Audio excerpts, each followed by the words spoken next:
Episode 400. Here we are, my friends. 400 episodes. I thought 300 was major, but 400 sounds even more significant. So I decided to talk today about my journey through these 400 episodes and what they taught me. Because you might wonder, as some of my friends do and often ask me, why am I doing this? Why do I keep going? All this work for what? So I thought I'll reflect a little on this and share my thoughts with you. Not so you'll learn more about me. You already know more than some of my closest friends. But I hope that my journey inspires you to initiate your own adventure. I know from what some of you have shared with me, you're thinking about writing regularly. You're contemplating launching into a new, completely different career. You want to learn a new skill. Maybe you're worried about the time you think you won't have, the courage you're missing, and maybe you don't even see the point. I hope my journey inspires you to get started with your venture. As of today, when this episode releases, I have on average 50 downloads per day.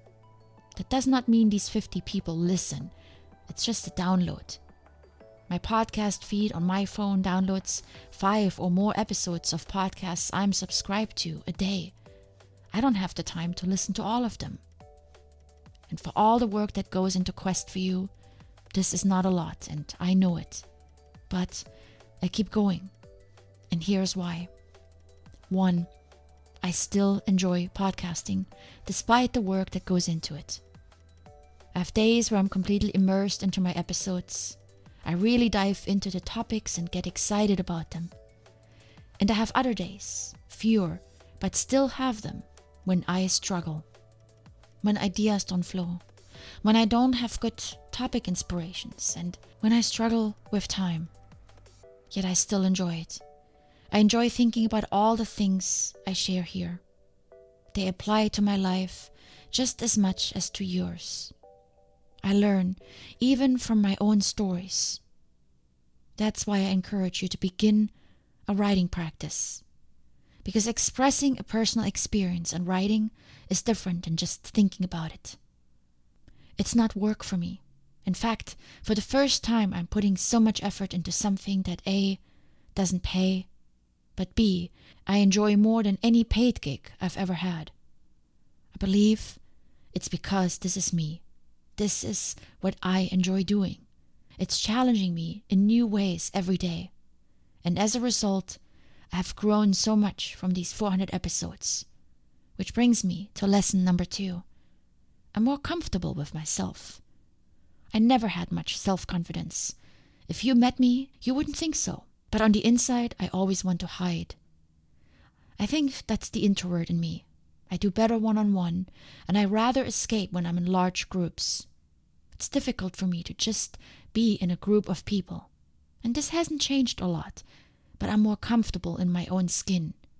Not in major ways, but I notice it in a few areas. I'm better able to express my ideas, especially when someone asks me unexpectedly. What is Quest for You? Why do you do it? All these quick questions that require brief answers. They have always been hard for me.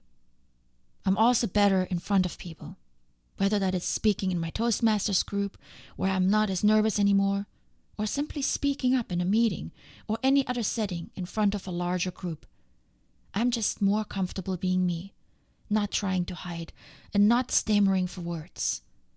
A lot of this confidence comes from being in front of a microphone and speaking regularly. Hearing my own voice, for example, all the time helped me accept it, something I struggled with in the beginning when I started recording. But I think a much bigger boost to my confidence comes from the fact that I'm creating something of my own. Knowing this is my work, my sweat, the fruits of many hours, it brings confidence. And this is my biggest takeaway for all of you who are hesitant to plunge in. Confidence will come as you see yourself doing what you think you couldn't do. I shared with you that I participate in a mastermind group. It's a group of people 100 times more successful than me. One guy has a hugely popular podcast. The others have their own company. And there I am, little Janine, working a 9 to 5 during the week and plugging away on her little podcast in her spare time. Yet, I am there.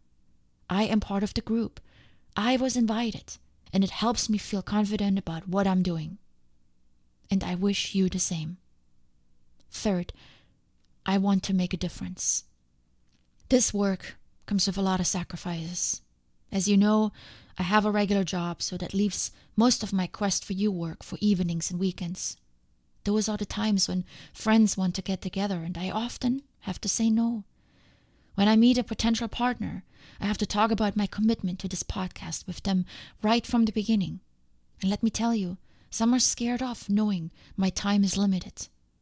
Podcasting is of course not all that fills my spare time. I work out regularly as well, but overall, my time is pretty allocated. If I take a day off on the weekend to go somewhere, usually it's either climbing or skiing, I then have to really hustle the next day to make it all work. In those moments, it gets hard. Saying no to people, to activities I would like to do, knowing people are out having a good time while I sit inside to work on my episodes.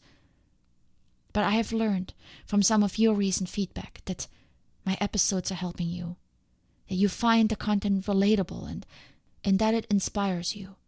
And that is what keeps me going. That's what makes it all worth it for me, because that is my purpose. I want to make a difference. I want my listeners to see that it doesn't require any special skills to pursue your passions. It just takes commitment. And to stick with the lucky number 4, my 4th learning lesson from all these episodes I have recorded: patience. It takes time. Ask any of my friends and they will confirm patience is a virtue I do not possess. Ask my trainer, he will say the same. Anything that requires a long-term commitment requires patience. While I don't struggle with the commitment part, I do want to see results. Whether that is in my workouts or with my relationships or with traffic, I want to see the end. I want to see results now. Podcasting is definitely a long-term game. And while I knew this and never in this entire time debated about giving up, I do wish for more results. I did so especially after a year. Somehow the year mark was significant to me. I was hoping to be famous and popular after 1 year. Okay, I'm joking here a little bit, but yes, I was hoping for more. However, I had to admit to myself that growth doesn't just happen. There is work that goes into it, and I haven't done much of that work. Even now, after I have begun to make some changes, it still is a slow process. I simply do not have the time to spend on promotion. Maybe down the road I will, but not right now. And since I alluded to the changes, if you haven't seen them, check out the podcast page of my website. I'm working with a great person who was a referral from a friend.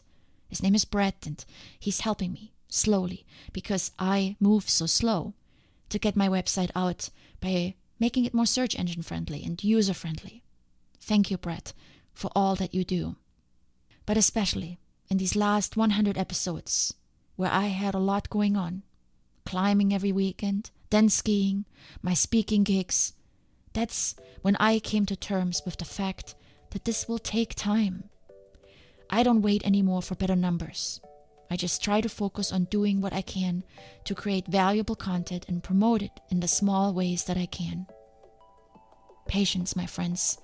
Sometimes we are lucky and things take off quickly, but a lot of times we just need to accept that it will take time. As long as you enjoy the journey, like I do, as long as you learn and grow from it, like I do, and as long as there are people that gain from your effort, nothing is lost. Keep at it, stay with it, make small changes as you see them fit, but don't give up hope. Everything will come together one day. It will all pay off. I am confident. 100 more episodes, here we come. And as you know, every time I reach another 100 episodes, I take a 2-week break. You will hear some of the best of the last 100 episodes. Maybe you've already listened to them, then enjoy them again or feel free to skip them. And maybe you've missed them, then you get a chance now. I usually select them by number of downloads, sometimes the ones that I feel were my favorites. But enjoy. I will still be working on episodes, but I also have some travel coming up, so this works out really well for me as well. Enjoy these next 2 weeks, and I'm still here. And anytime you have feedback for me, I'd love to hear from you. Much love, and I can't wait to talk to you again.